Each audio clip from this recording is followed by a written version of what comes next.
Hello everyone, welcome back to my channel. कैसे हो आप सब? उम्मीद है कि आप लोग अच्छे होंगे।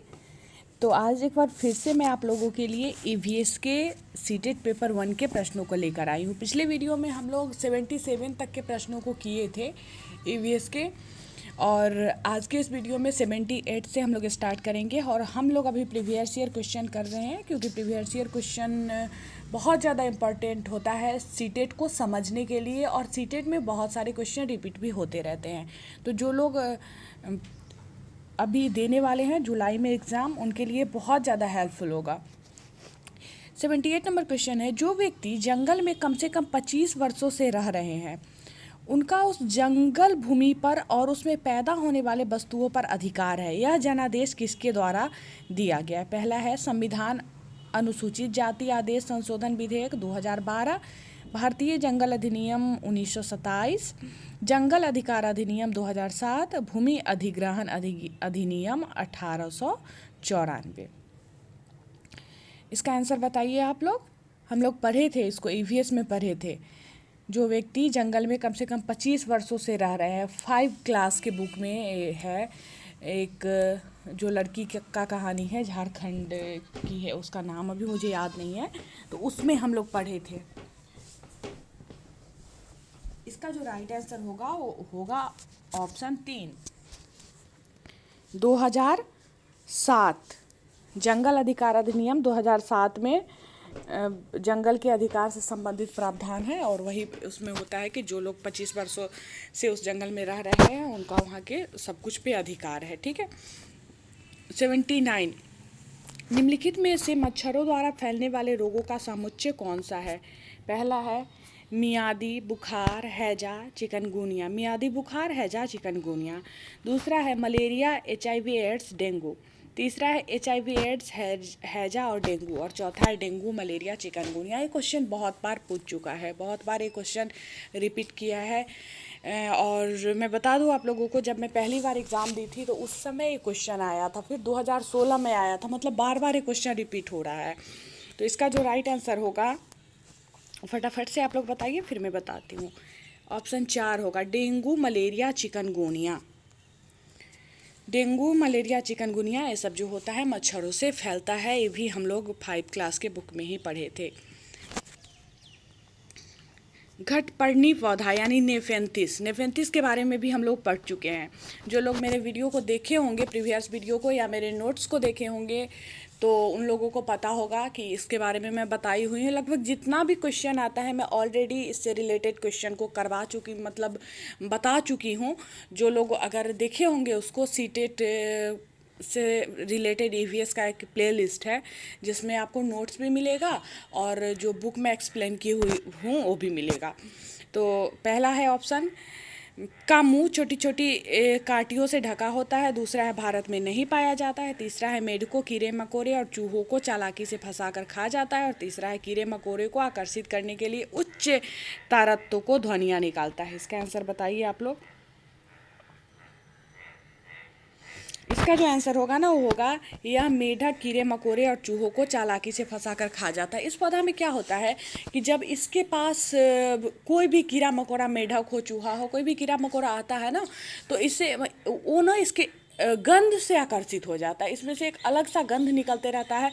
उस गंध से आकर्षित होकर उसके पास चला जाता है, और जब भी वो पास जाता है तो उसका जो वो होता है घड़ा जैसा बना हुआ रहता है पत्ता, उसके ऊपर ढक्कन लगा हुआ रहता है, वो ढक्कन खुल जाता है, और चूहा या जो भी उसमें जाते हैं वो उसमें फंस जाते हैं और फिर वो मर जाते हैं। ठीक है। मतलब फंसाकर वो खा जाता है कीड़े मकोड़े और मेढक चूहों को। 81 नंबर, नीचे दिए गए खाद्य पदार्थों के लिए समुच्चय में लौह तत्व तो प्रचुर मात्रा में होता है। ये भी क्वेश्चन जब मैं पहली बार एग्ज़ाम दी थी तो ये क्वेश्चन आया था। पहली बार मैं एग्ज़ाम कब दी थी? 2013 में ही दी थी। उस समय ये क्वेश्चन आया था, और इससे पहले वाला जो आया था वो भी आया था। पहला है आंवला पालक गुड़, दूसरा है आंवला पालक आलू, तीसरा है आंवला आलू और टमाटर, तीसरा है बंद गोभी, भिंडी और गुड़। बताइए फटाफट से, कौन सा खाद्य पदार्थ है जिसमें लौह तत्व जो होता है, आयरन, प्रचुर मात्रा में होता है? इसका आंसर होगा ऑप्शन 1, आंवला पालक और गुड़। इस तीनों में लौह तत्व जो होता है प्रचुर मात्रा में होता है, और ये भी आप पढ़ेंगे 4 या 5 क्लास के बुक में ही है ये भी। हमारे देश में लगभग सभी भागों में मिर्च का उपयोग भोजन पकाने के लिए किया जाता है। हमारे देश में मिर्च को लाने वाले व्यवसायी कहाँ से आए थे? इससे रिलेटेड एनसीईआरटी में एक कविता है, आलू भिंडी चाय जी कौन कहाँ से आए जी, ऐसे करके है कविता। उसमें हर एक चीज़ के बारे में बताया गया है कि कौन किस देश से आया हुआ है, तो उसी से रिलेटेड ये क्वेश्चन है। पहला है उज्बेकिस्तान से, दूसरा है दक्षिण अमेरिका से, तीसरा है अफ़गानिस्तान से, और चौथा है ऑस्ट्रेलिया से। तो बताइए फटाफट से आप लोग, इसका आंसर क्या होगा? इसका आंसर जो होगा वो होगा ऑप्शन 2, दक्षिण अमेरिका से। मिर्च सबसे पहले मैक्सिको में उगाया जाता था, जो दक्षिण अमेरिका देश में है। बहुत सारे मिर्च उत्पादक कृषक विश्व में के अन्य भागों में भी अब फैले हुए हैं, और इसी क्रम में 16वीं शताब्दी में पुर्तगालियों के द्वारा मिर्च जो है वो भारत आई थी। ठीक है, उस कविता को पढ़िएगा, पता चल जाएगा कौन चीज़ कहाँ से आया हुआ है। मेरे चैनल पे भी आपको मिल जाएगा। निम्नलिखित में से कौन सा पक्षी कैक्टस पौधों के कांटों के बीच अपना घोंसला बनाता है? ये सब मैं करवाई हुई हूँ। मैं क्वेश्चन देखती हूँ ना तो सोचती हूँ कि अगर जो पढ़ के जाएंगे ना मेरे उससे, उस प्लेलिस्ट से, उनका एक भी क्वेश्चन छूटेगा नहीं। जो मेरे चैनल पे प्लेलिस्ट है ईवीएस का, उससे उसका अगर नोट्स भी पढ़ लेंगे, चैप्टर पढ़ने का टाइम ना भी हो तो नोट्स भी मैं टोटल कंप्लीट करवाई हुई हूँ।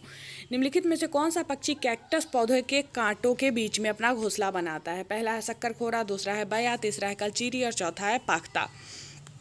इस प्लेलिस्ट का ना लिंक मैं डिस्क्रिप्शन में दे दूंगी, क्योंकि हो सकता है बहुत सारे लोगों को ढूंढने में परेशानी होगी, तो मैं दे दूंगी उसका लिंक, आप वहाँ से देख लेना। इसका आंसर बताइए, शक्करखोरा, बया, कलचीरी और पाख्ता, इनमें से इसका आंसर क्या होगा? राइट आंसर इसका होगा ऑप्शन 4, पाख्ता। पाख्ता जो है वो कैक्टस के पौधे के कांटों के बीच में अपना घोंसला बनाती है। 84, किसी पशु के विषय में नीचे दिए गए विवरण को पढ़िए और उस पशु को पहचानिए। यह भालू जैसा दिखता है पर भालू नहीं है। यह दिन में लगभग 14 घंटे वृक्षों की शाखाओं से उल्टे लटक कर सोता है। यह जिस वृक्ष पर रहता है उसी की पत्तियां खाता है। यह लगभग 40 वर्षों तक जीवित रहता है। पहला है लंगूर, दूसरा है चिंपैंजी, तीसरा है पैंडा, और चौथा है स्लॉथ। स्लॉथ के बारे में भी हम लोग पढ़ चुके हैं। स्लॉथ जो है, इसका आंसर स्लॉथ ही होगा। यह 17 घंटे ना पेड़ के शाखा से उल्टा सिर लटक कर सोता है, और जिस पेड़ पे रहेगा ना उसी की पत्तियां खाता है, और इसका 40 वर्ष का लगभग आयु होता है, और उसमें ये मतलब 7 से 8 पौधे पड़ ही जा पाता है। मतलब सारा पत्ती खा लेगा तो फिर दूसरा पेड़ पे चला जाएगा, वहाँ का पत्ती खाएगा, और सप्ताह में एक दिन ये मलमूत्र के लिए नीचे उतरता है वाकई, वरना ये कभी नहीं। ये बहुत आलसी जीव है। समझो कि 17 घंटे पेड़ से उल्टा लटका हुआ रहता है, इसका पैर ऊपर फंसा के और सर नीचे लटका हुआ रहता है। 85, नीचे दिए गए जीवों के समूह में से किनकी दृष्टि श्रेष्ठ होती है तथा वे मनुष्यों की तुलना में 4 गुना अधिक दूरी से वस्तुओं को देख पाते हैं? ये भी क्वेश्चन आया था जब पहली बार मैं एग्जाम दी थी। बाज, तेंदुआ, सार, सांप, रेशम कीट, छिपकली, तीसरा है चील, गरुड़, गिद्ध, और चौथा है मधुमक्खी, मच्छर और तितली। कौन सा ऐसा समूह है जिनकी दृष्टि जो है श्रेष्ठ होती है, मनुष्यों की तुलना में वो 4 गुना अधिक देख पाता है?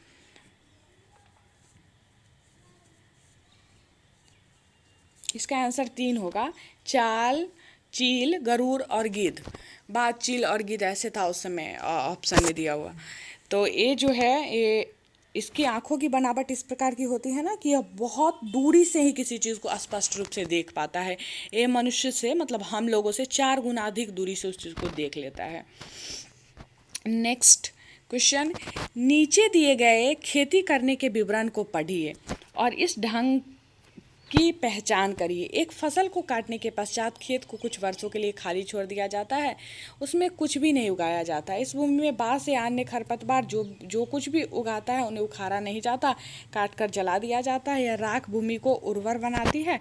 जब यह भूमि खेती के लिए तैयार हो जाती है तब इसे हल्का सा खोदा जाता है, भूमि को जोता नहीं जाता, और उस पर बीज छिड़क दिए जाते हैं। पहला है सहकारी खेती, ये भी मैं करवा चुकी हूँ। झूम खेती, सीढ़ी नुमा खेती, और चौथा है सिंचाई खेती। जल्दी जल्दी आंसर बताइए, पता होगा आप लोगों को भी। जब क्वेश्चन हम लोग कर रहे होते हैं उस समय अगर आंसर पता होता है ना तो बहुत खुशी होती है बताने में। इसका आंसर जो होगा ऑप्शन 2 होगा, झूम खेती। झूम खेती के बारे में 5 क्लास के बुक में हम लोग पढ़े थे। झूम खेती एक प्रकार की स्थानांतरित खेती है जिसमें जंगल को साफ करके खेती की जाती है और इस प्रकार की कृषि पर्वतीय प्रदेशों में की जाती है। 87 जब कोई सपेरा अपनी वाद्य यंत्र वीण को बजाता है तो सांप उसकी ध्वनि पर अपने सिर को इधर उधर घुमाता है। आपके विचार से सांप वाद्य यंत्र के प्रति अनुक्रिया कैसे कर रहा है? पहला है उस वाद्य यंत्र द्वारा उत्पन्न कंपनों की प्रति अनुक्रिया करके, दूसरा है उस वाद्य यंत्र को सूंघकर, तीसरा है उस वाद्य यंत्र की ध्वनि को सुनकर और चौथा उस वाद्य यंत्र की गति को देखकर। बताइए फटाफट से इसका आंसर। इसका आंसर जो होगा ऑप्शन 1 है, उस वाद्य यंत्र द्वारा उत्पन्न कंपनों की अनुक्रिया करके। क्योंकि हम लोग उसके बारे में भी मतलब सांप के बारे में भी जानते हैं कि सांप सिर्फ कंपन को ही सुन पाता है, कान सांप के बाहरी कान नहीं होते हैं, वह सिर्फ कंपन को सुन पाता है। कभी कभी हम लोगों को ऐसा लगता है ना कि सांप के सामने हम लोग चले गए तो सांप हमको देख के भागने लगा, ऐसा कुछ नहीं होता है। वो उस कंपन को सुन लेता है, जब कोई आ रहा होता है तो चलने से जो कंपन होता है उस चीज़ को महसूस करता है और फिर उसे पता चलता है कि कोई आया है तो तेज़ गति से भागने लगता है। ठीक है, तो इसका आंसर ऑप्शन 1 होगा। सांप के कान तो होते नहीं है, बता ही हूँ। वह वाद्य यंत्र बीन को बजाता है तो सांप उसकी ध्वनि पर अपने सिर को उस वाद्य यंत्र द्वारा उत्पन्न कंपनों के प्रति अनुक्रिया करके इधर उधर घुमाने लगता है। 88 परिवार एक इकाई है जिसमें माँ, पिता और उनके 2 बच्चे होते हैं। यह कथन है सही नहीं है, क्योंकि इस कथन में यह स्पष्ट करना चाहिए कि बच्चे जैविक होते हैं। दूसरा है सही नहीं है, क्योंकि परिवार कई प्रकार के होते हैं तथा परिवार का केवल एक ही प्रकार में वर्गीकरण नहीं किया जा सकता। तीसरा है सत्य है, क्योंकि यह किसी आदर्श परिवार का आकार है। और चौथा है सत्य है, क्योंकि सभी भारतीय परिवार इसी तरह के होते हैं।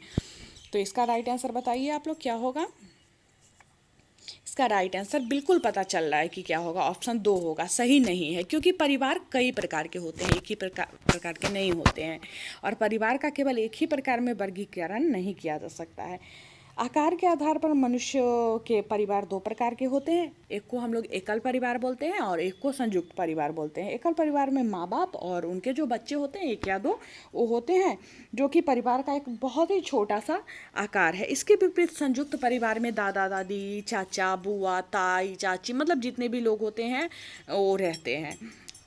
फिर नाना नानी, मामा मामी, मौसी, वो भी उसमें माँ बाप जो भी हैं सो होते हैं। और यह परिवार जो होता है संयुक्त परिवार वो आकार में बहुत बड़ा होता है। 89 2 ही क्वेश्चन बचा है। मानव के पेटों में अमाशय रस की प्रकृति डैश होती है और वह भोजन के पाचन में सहायता करता है। पहला है उभयधर्मी, दूसरा है उदासीन, तीसरा है अम्लीय और चौथा है क्षारीय। ये भी हम लोग पढ़े हुए हैं, जो गोली लग जाती है और छेद हो जाता है उसको सैनिक के पेट में, उससे पता चलता है। उस चैप्टर में इस चीज़ को भी हम लोग पढ़े हुए हैं। इसका जो राइट आंसर होगा वो होगा ऑप्शन 3 अम्लीय। मानव के पेट में स्रावित होने वाले अमाशय रस की प्रकृति जो है अम्लीय होती है और इस अम्ल की वजह से ही भोजन जो है वह पचता है, मतलब भोजन के पाचन में सहायता करती है और साथ ही पेट में क्षारीयता को संतुलित भी रखती है। लास्ट क्वेश्चन, कक्षा 3 के एक शिक्षक ने अपने बच्चों को निम्नलिखित पेड़ पौधों की पत्तियों को विभिन्न वर्गों में वर्गीकृत करने को कहा, जैसे नींबू, आम, तुलसी, पुदीना, नीम, केला। कुछ विद्यार्थी ने पत्तियों का वर्गीकरण इस प्रकार किया।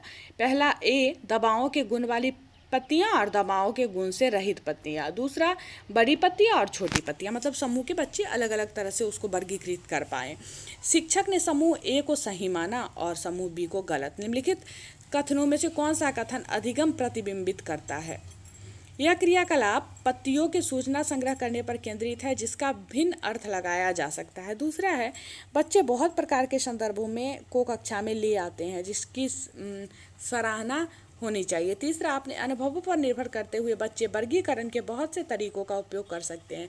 और चौथा है वर्गीकरण का कार्य बहुत विशिष्ट और स्तरीकृत है तथा इसका एक ही सही उत्तर होता है। इसका जो राइट आंसर होगा वो है ऑप्शन 4 वर्गीकृत का कार्य बहुत विशिष्ट और स्तरीकृत है तथा इसका एक ही सही उत्तर होता है। तो जो बच्चे वो किए थे मतलब उसको औषधीय पौधा में और जो उससे रहित है मतलब औषधि गुणों से रहित है उसमें उसको विभाजित किए थे। तो वो राइट आंसर इसका होगा। ठीक है, तो 90 तक ही प्रश्न था ईवीएस का, तो 90 तक के प्रश्नों को हम लोग किए हैं। हालांकि बहुत कम टाइम का क्लास हो गया, क्योंकि कल ईवीएस का ही आधा क्वेश्चन मैं करवाई थी, तो थोड़ा ज़्यादा देर का हो गया था, क्योंकि उसमें समझाने वाला ज़्यादा क्वेश्चन था, क्वेश्चन भी शायद थोड़ा सा इससे ज़्यादा था, इसी का पार्ट था वो भी। तो उस वीडियो को भी अगर आप लोग नहीं देखे होंगे तो उसका लिंक भी, प्ले लिस्ट का लिंक ही मैं डिस्क्रिप्शन में डाल दूंगी। मिशन सीटेड 2020 करके प्ले लिस्ट है, जिसमें अभी तक जितना भी क्लास हुआ है सारे क्लास का वो क्लास आपको मिल जाएगा, और वहाँ से आप क्वेश्चन को कर सकते हैं। तो मिलती हूँ फिर आप लोगों से नेक्स्ट क्लास में, तब तक के लिए बाय बाय।